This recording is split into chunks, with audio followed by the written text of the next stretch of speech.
আসসালামু আলাইকুম। আশা করছি তোমরা যে যেখান থেকে এই ভিডিওটা দেখছো সকলেই বেশ ভালো আছো।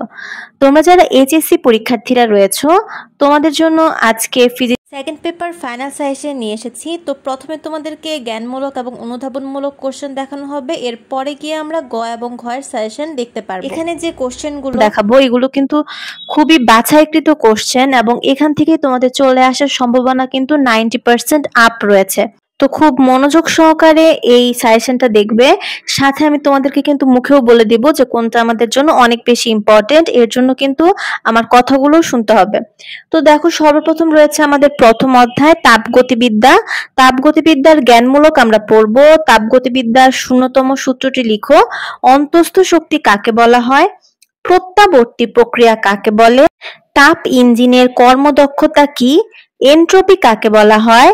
পানির ত্রৈধবিন্দু কাকে বলে? কার্নো চক্র কাকে বলে? এবং তাপের যান্ত্রিক সমতা কাকে বলা হয়? তো দেখো, এখানে মোট 8টা দেওয়া আছে এবং এই 8টাই কিন্তু খুবই গুরুত্বপূর্ণ। খুব বেশি দেওয়া হয়নি, মাত্র 8টা দেওয়া আছে। এই 8টা মনোযোগ সহকারে পড়লেই হবে। এছাড়া যদি তোমরা আরো বেশি পড়তে চাও তাহলে বোর্ড কোশ্চেন সলভ করতে পারো। বোর্ড কোশ্চেন সলভ করার কিন্তু বিকল্প নেই। এরপর আমরা অনুধাবনমূলকের জন্য পড়ব। তাপগতিবিদ্যার প্রথম সূত্র শক্তির নিত্যতা সূত্রের একটি বিশেষ রূপ ব্যাখ্যা করো। খুবই গুরুত্বপূর্ণ। সিপি গ্রেটার দেন সিভি কেন? খুবই গুরুত্বপূর্ণ এটাও। রুদ্ধতাপীয় প্রসারণে সিস্টেমের অন্তস্থ শক্তি হ্রাস পায় কেন? কার্নো ইঞ্জিনের দক্ষতা কখনোই 100% হতে পারে না, ব্যাখ্যা করো। এটাও কিন্তু মোস্ট ইম্পর্টেন্ট। তাপ গ্রাহকের তাপমাত্রা হ্রাস পেলে কার্নো ইঞ্জিনের দক্ষতা বৃদ্ধি পায়। প্রত্যাবর্তী প্রক্রিয়ায় এনট্রপি স্থির থাকে, খুবই গুরুত্বপূর্ণ। গ্যাসের ক্ষেত্রে দুই ধরনের আপেক্ষিক তাপ থাকে কেন? সমষ্ণ রেখা তুলনায় রুদ্ধতাপীয় রেখা অধিকতর খাড়া, ব্যাখ্যা করো। এটাও কিন্তু আমাদের জন্য মোস্ট ইম্পর্টেন্ট। সময়ায়তন প্রক্রিয়ায় কাজ শূন্য হয় কেন? 3 স্টার। জগতের তাপীয় মৃত্যু ব্যাখ্যা করো। সেলসিয়াস ও ফারেনহাইট স্কেলের মধ্যে সম্পর্ক ব্যাখ্যা করো এবং তাপগতিবিদ্যার পিভি লেখচিত্রের ক্ষেত্রফল কি নির্দেশ করে? তো আমাদের এই অধ্যায় থেকে অনুধাবনমূলক কিন্তু মোট 12টা রয়েছে এবং এই 12টাই কিন্তু আমাদের সবথেকে বেশি গুরুত্বপূর্ণ। এরপরে দেখো, দ্বিতীয় অধ্যায় স্থির তড়িৎ। এই অধ্যায় থেকে আমরা জ্ঞানমূলক পড়ব। চার্জের কোয়ান্টায়ন কি? বৈদ্যুতিক ধ্রুবক কাকে বলা হয়? গাউসের সূত্র বিবৃত করো। তড়িৎ দ্বিমেরু ভ্রামক কাকে বলে? চার্জের তলমাত্রিক ঘনত্ব কাকে বলা হয়?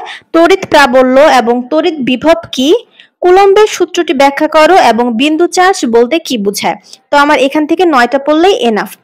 অনুধাবনমূলকের জন্য আমরা পড়ব। কোন চার্জিত গোলাকার পরিবাহীর কেন্দ্র থেকে দূরত্ব বনাম বিভব লেখচিত্র আঁকো এবং ব্যাখ্যা করো। সমবিভব তলে চার্জ স্থানান্তরের কৃত কাজ শূন্য কেন? গোলাকার পরিবাহীর ব্যাসার্ধ বৃদ্ধি করলে ধারকত্ব বৃদ্ধি পায় কেন? কোন ধারকের গায়ে 0.025 পি থেকে 220 ভোল্ট লেখা থাকার অর্থ কি? চার্জিত গোলকের অভ্যন্তরে বা কেন্দ্রে প্রাবল্য শূন্য হয় কেন? কারশফের প্রথম সূত্র চার্জের সংরক্ষণশীলতার নীতি মেনে চলে, ব্যাখ্যা করো। কোন মাধ্যমের পরাবৈদ্যুতিক ধ্রুবক 2.5 বলতে কি বোঝায়? কুলম্বের সূত্রের সীমাবদ্ধতা ব্যাখ্যা করো এবং পৃথিবীর বিভব শূন্য কেন? তো এখান থেকে দেখো, আমাদের মোস্ট ইম্পর্টেন্ট হচ্ছে 2, 4, 5, 7 এবং 9। তৃতীয় অধ্যায় চলতড়িৎ থেকে আমরা জ্ঞানমূলক পড়ব। আপেক্ষিক রোধ কি? তড়িৎচালক বল কাকে বলে? শান্ট কি? মিটার ব্রিজ কি? কিলোওয়াট ঘন্টা কি? তারণ বেগ কাকে বলা হয়? প্রবাহ ঘনত্ব কাকে বলে? তড়িৎ পরিবাহিতা কাকে বলে? কিরশফের সূত্র, জুলের সূত্র সমূহ কি কি এবং কাকে বলা হয়? এবং লাস্ট এন্ড ফাইনাল ওয়ান হচ্ছে তাপের যান্ত্রিক সমতা কাকে বলা হয়? তো এখান থেকে মোট 11টা আছে এবং 11টাই গুরুত্ব সহকারে তোমাকে দেখে যেতে হবে। এরপর আমরা অনুধাবনমূলকের জন্য পড়ব। কোন বর্তনীর বিভব পার্থক্য ও তড়িৎচালক বল একই নয় কেন, ব্যাখ্যা করো। কিরশফের প্রথম সূত্র চার্জের সংরক্ষণশীলতা নীতি মেনে চলে। ভোল্টমিটারকে সমান্তরালে যুক্ত করা হয় কেন? শান্ট কিভাবে গ্যালভানোমিটারকে রক্ষা করে? কোষের শ্রেণী সংযোগ অধিক উপযোগী, ব্যাখ্যা করো। কোন পরিবাহীর পরিবাহিতা 0.2 সিমেন্স বলতে কি বোঝায়? নিরাপত্তা ফিউজে সরু ও সংকর ধাতু ব্যবহার করা হয় কেন, ব্যাখ্যা করো। ই গ্রেটার দেন ভিআই ব্যাখ্যা করো। তামার আপেক্ষিক রোধ বলতে কি বোঝায়? ম্যাঙ্গানিজের রোধের উচ্চতা সহগ বলতে কি বোঝায়? এবং কোনো বাতির গায়ে 100 ওয়াট এবং 220 ভোল্ট লেখা আছে, এটি বলতে কি বোঝায়? তো এখান থেকে আমাদের মোস্ট ইম্পর্টেন্ট হচ্ছে 2 নাম্বার, 3, 4, 6, 7, 9, 10 এবং 11। এখান থেকে আমরা যদি এগুলো পড়ি তাহলেই কিন্তু আমাদের জন্য এনাফ। এরপর পঞ্চম অধ্যায় ভৌত আলোক বিজ্ঞান। এই অধ্যায় থেকে আমরা পড়ব জ্ঞানমূলকের জন্য তড়িৎ চৌম্বকীয় তরঙ্গ কাকে বলা হয়, পয়েন্টিং ভেক্টর কি, তরঙ্গমুখ কাকে বলে, আলোর ব্যতিচার কাকে বলে, আলোর সমবর্তন কি, গ্রেটিং ধ্রুবক কি, হাইগেন্সের নীতি কাকে বলা হয় এবং ব্যতিচার, অপবর্তন এবং সমবর্তন কোনটা কি, এটা সম্পর্কে তোমাকে অবশ্যই ধারণা রাখতে হবে। তো এই অধ্যায় থেকে আমরা এই জ্ঞানমূলকগুলোই পড়বো।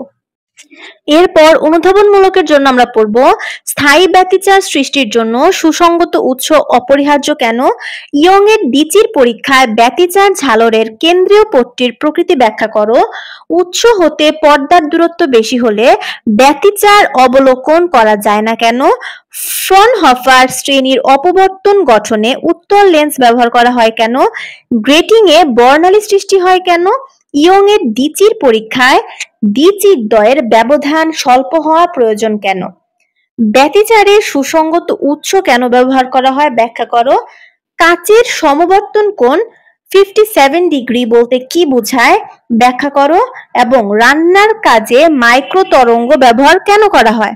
তো এইখান থেকে যদি আমরা এগুলো পড়তে পারি তাহলে কিন্তু আমাদের জন্য এনাফ। এরপর আমাদের অষ্টম অধ্যায় আধুনিক পদার্থবিজ্ঞানের সূচনা। এই অধ্যায় থেকে আমরা পড়ব জড় প্রসঙ্গ কাঠামো কি, কাল দীর্ঘায়ন কাকে বলে, ভরের আপেক্ষিকতা কি, নিবৃত্তি বিভব কাকে বলে, সূচন কম্পাঙ্ক কি, কার্যাপেক্ষক কাকে বলা হয় বা কার্যাপেক্ষক কি, আপেক্ষিকতার প্রথম এবং দ্বিতীয় স্বীকার্য এবং ফটোতড়িৎ ক্রিয়া কাকে বলে। তো এখান থেকে আমরা এই 9টা পড়ব। এরপর আমাদের এই অধ্যায়ের অনুধাবনমূলক কোশ্চেন থেকে আমরা পড়ব কোন বস্তুর বেগ আলোর বেগের চেয়ে বেশি হতে পারে না ব্যাখ্যা করো, চলমান বস্তুর দৈর্ঘ্য কখনো শূন্য হয় না কেন, ফটো ইলেকট্রনের গতিশক্তি আলোর তীব্রতা নয় কম্পাঙ্কের উপর নির্ভর করে, কোন একটি ধাতুর কার্যাপেক্ষক 2.31 ইলেকট্রন ভোল্ট বলতে কি বোঝায়, কোন ধাতুর ফটোতড়িৎক্রিয়া তার সূচন কম্পাঙ্কের উপর নির্ভরশীল, এক্স-রে উৎপাদনে উচ্চ বিভব ব্যবহার করতে হয় কেন, মাইকেলসন মোরলে পরীক্ষার ফলাফল ব্যাখ্যা করো, এবং কোন বস্তুর ভর অসীম হতে পারে না কেন ব্যাখ্যা করো। তো এখান থেকে আমাদের মোস্ট ইম্পর্টেন্ট হচ্ছে 1, 2, 4, 5 এবং আমাদের 8 নং। এরপর আমাদের নবম অধ্যায় পরমাণুর মডেল এবং নিউক্লিয়ার পদার্থবিজ্ঞান।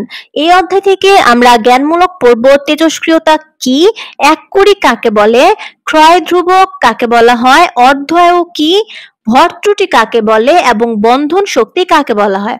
এই অধ্যায় থেকে খুব অল্প পরিমাণে দেওয়া আছে।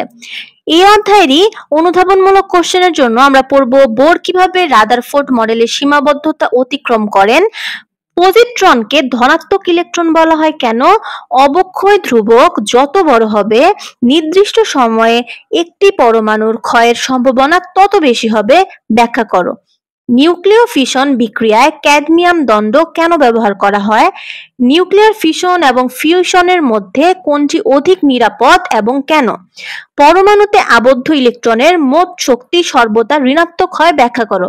তো এখান থেকে কিন্তু আমাদের সবগুলো ইম্পর্টেন্ট, তোমাকে এই সবগুলোই দেখে যেতে হবে অবশ্যই।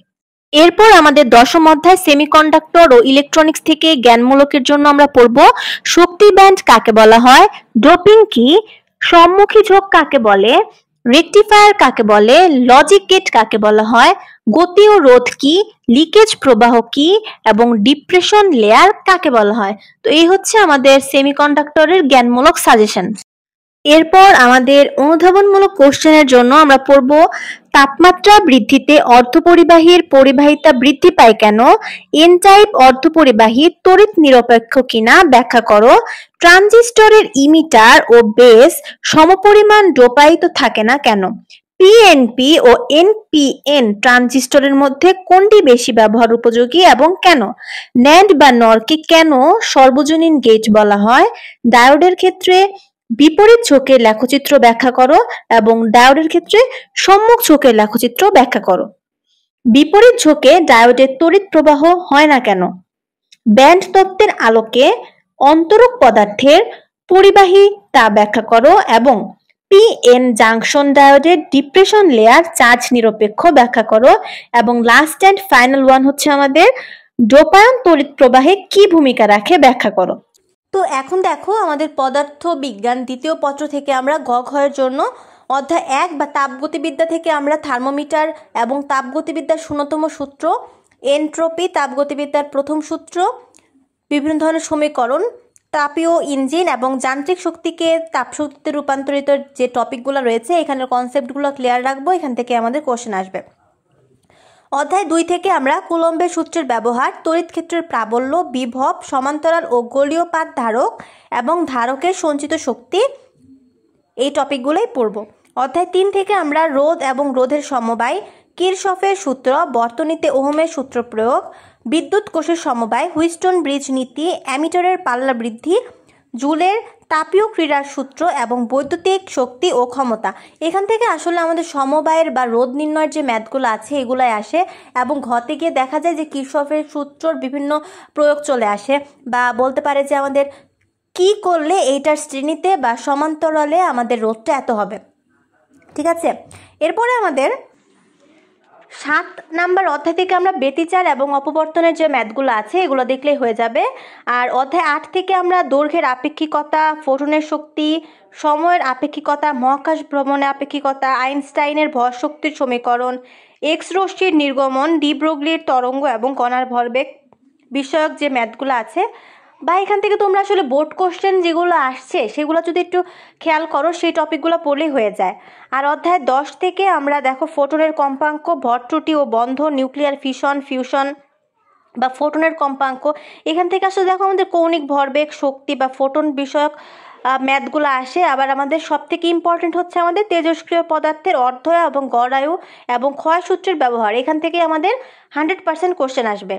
আর সেমিকন্ডাক্টর থেকে আমাদের ট্রানজিস্টর, লজিক গেট এবং অর্ধপরিবাহী এবং ডায়োডের যে কোশ্চেনগুলো আছে এগুলাই আসবে। এর বাইরে থেকে আমাদের আসার কোনো সম্ভাবনাই নেই। তো তোমরা বুঝতেই পারছো যে আজকে আমাদের এই হচ্ছে সাজেশন।